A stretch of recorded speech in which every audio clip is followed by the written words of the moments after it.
Hey, everybody. Sorry, I'm trying to turn the volume down on my phone. So I have a rhetorical question for all of you. What's the end game? What is the end game? Because it seems like someone, somewhere, those invisible people in the background that seem to be running everything are hell bent on eliminating humanity. Now we could sit here and talk about the obvious like COVID, but it goes deeper and much and goes into everything that's going on the planet right now. And those are the things we're going to talk about tonight on Thursday Night Live.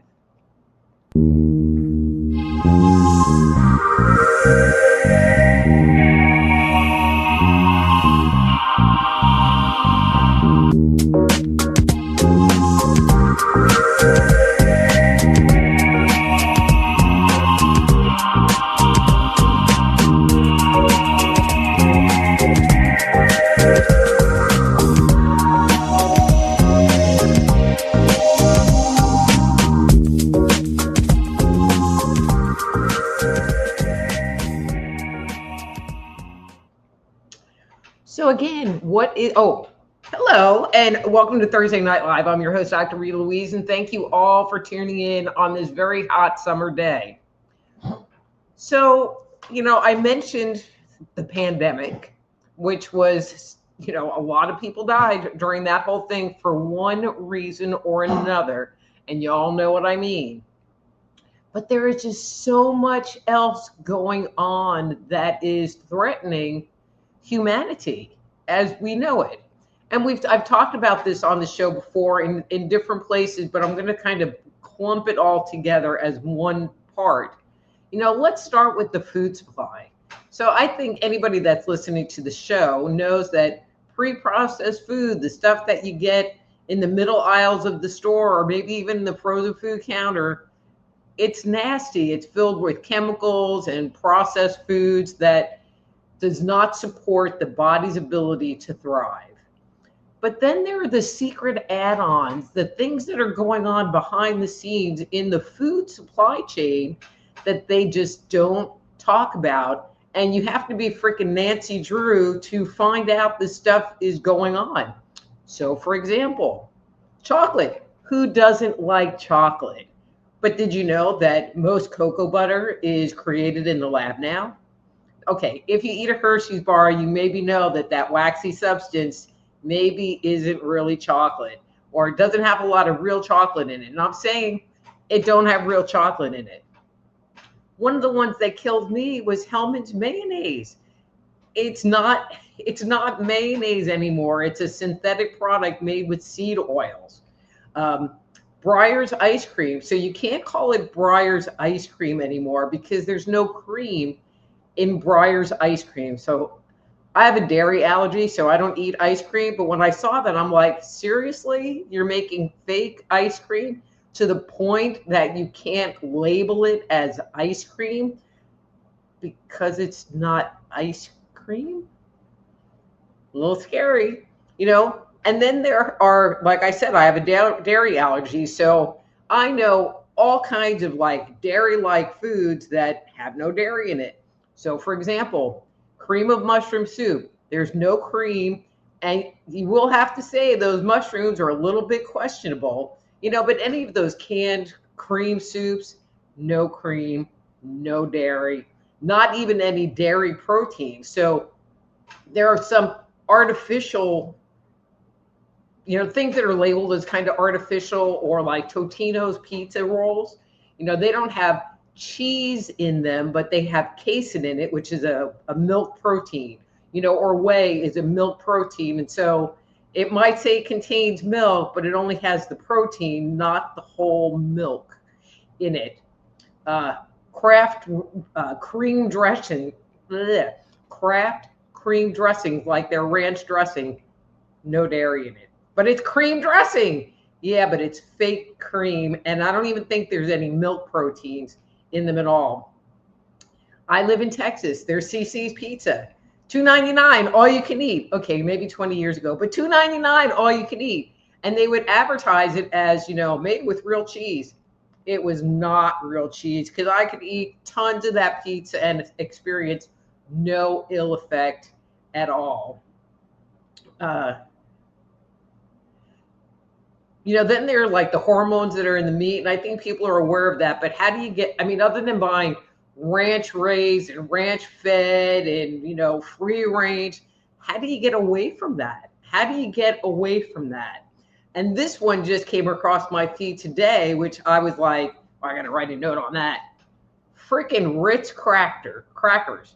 Ritz crackers are now bioengineered. And so when you sit there and you look across the things in the supermarket, it's like, what is the I don't know. You talk about fruits and vegetables, you think, well, those have got to be safe, but there's that product called Appeal that's sprayed on fruits and vegetables to keep them fresher.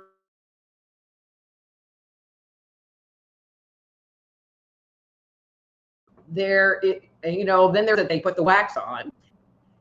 Hey, I'm back. There are glyphosate that they spray on wheat to make it ripen more quicker or more evenly, which is basically a pesticide. And that is not, they don't ever even rinse the wheat off before it is ground up into flour and then sold to you as the unknowing consumer of this product, because it's wheat. We don't have to tell you that it's been sprayed down with this stuff. I mean, there is just so much in the food area where chemicals that are unsafe are put in combination and sold to the American public. I talked about this one is about water, so I can't imagine anybody drinking tap water anymore. I think we have been programmed into believing that tap water is disgusting. And I'm of the opinion that tap water is disgusting. So I don't drink tap water.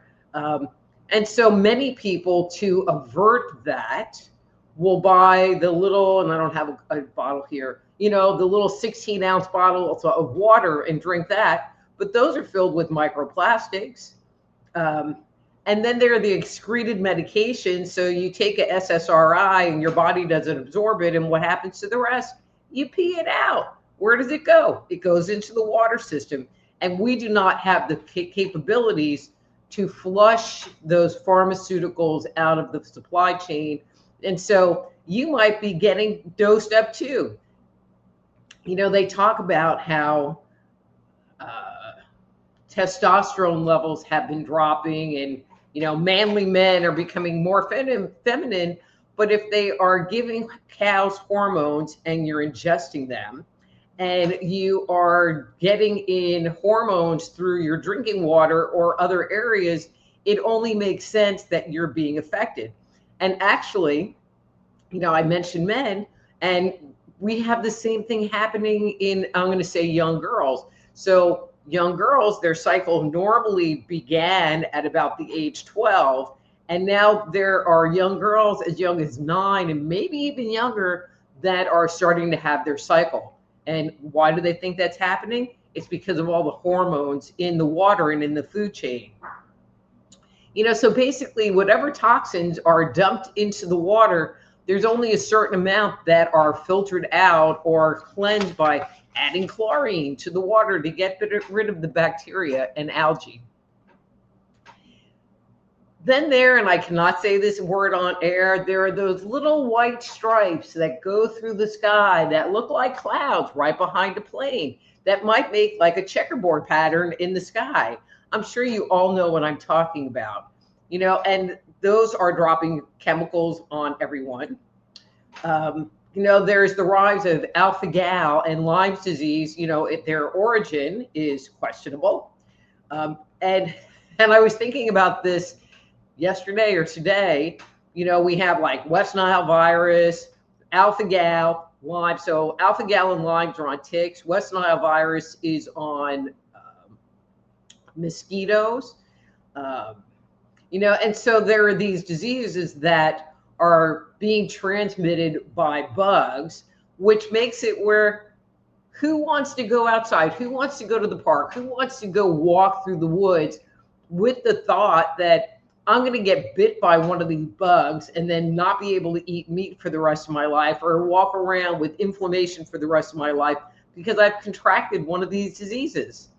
It sucks. It totally sucks. Switching gears a little bit, there has been a major loss in heritage seeds, and are being replaced by GMO seeds. So if you go and to the Lowe's or whatever and get some seeds for your garden, the majority of the seeds are GMO seeds. They're always a little bit cheaper than the heritage seeds.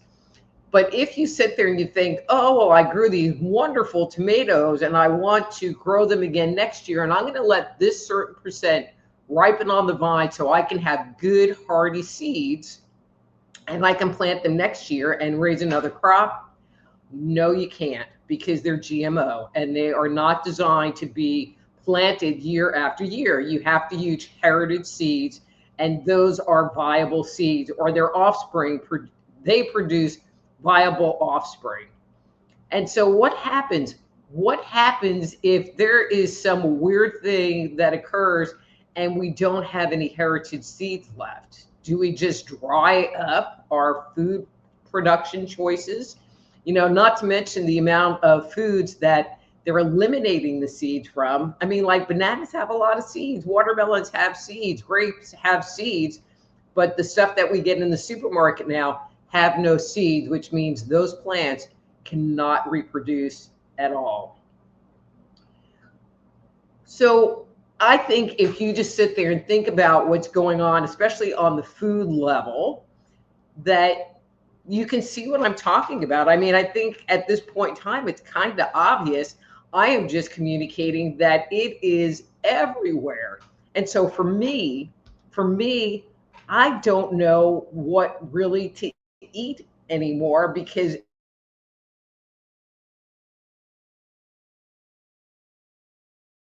toxic, and that you don't want to eat it. That you just don't want to eat it. But also I sit there and think it's hard for me to believe that people and corporations and government entities are so short-sighted on what is going on that they don't realize that there's a problem. Because this is what affects us, and these things are what affect us personally. But there's other stuff going on in the world. There are fires erupting everywhere, creating pollution, but also burning down houses, burning down trees that impact people massively. Violence is on the rise. The world just seems to be going crazy. Then there's all the talk about surveillance, the flock cameras and digital IDs that people really don't want. And I just feel like if we continue on this trajectory for another year or another 5 years, where are we going to be? What is society going to be like? And also what concerns me is what will be the linchpin? What will be the thing that makes all of this come tumbling down, and so that we find ourselves living in a Mad Max world? I don't really want to find out, and I don't want to know. I mean, I really don't have any answers to this. I'm just putting the question out there for you guys to take in your brains and think about, because there's a lot going on, and it seems like it's happening in every aspect of our lives and our world. And, what are we going to do to survive? I would advocate saying no, but that doesn't seem to work either. People are going to township meetings and saying, we don't want data centers, and they're getting voted in anyway, regardless of half the town is there fighting against it. 85% of Americans say they want the SAVE Act to be passed, but it still hasn't been passed. And so it seems like even the people that are supposed to be representing us and our needs and our concerns are not listening to us. So I say again, what's the end game? Sorry, kind of a heavy one, but that's where my brain's been at. So I would love to hear your comments in the chat. And if you're listening to this episode after the fact, please go in the comment section and leave your ideas. I would love to hear from you, because you never know, it might spark another episode of Thursday Night Live. And if you enjoyed this information, I would love for you to go and do that. Connect with me on social media. So this show is on YouTube, on Just Energy Radio on YouTube. You can find me on Substack, Dr. Rita Louise on Substack. You can find me on X, which is Dr. Rita Louise, and on Rumble, which is I am Psychic Doc on Rumble. Okay, so I'm going to open up the floor for you to get your on-air reading after this word from me. Exhausted from chasing mystery symptoms, bouncing from doctor to doctor only to be told your labs are perfectly normal, even though you know deep down that something is very wrong. If you feel stuck, drained, and completely ignored by the traditional system, it's time to look deeper. Perhaps it's time you discovered the transformative work of Dr. Rita Louise. As a naturopathic physician and highly gifted medical intuitive, she bridges the gap between science and spirit, offering answers that conventional medicine often misses. So what exactly is a medical intuitive? Think of it as an energetic MRI. Instead of just treating surface symptoms, Dr. Rita tunes directly into your body's unique energy field. She can see where deep blockages, lifelong imbalances, or trapped emotions are creating real physical pain and illness. What makes her truly unique is that she combines this profound intuitive ability with her formal training as a naturopathic physician. She doesn't just sense the problem, she understands the anatomy and physiology behind it. This powerful combination lets her bypass the guesswork and get straight to the root cause. Whether you need a comprehensive medical intuitive reading, spiritual counseling to break toxic patterns, or distance energy healing to clear deep blockages, Dr. Rita delivers the exact missing pieces you've been searching for. True healing is physical, emotional, and energetic. You don't have to navigate this alone in the dark anymore. Stop guessing with your health. Visit soulhealer.com today to schedule your private consultation with Dr. Rita Louise and finally get the answers you deserve.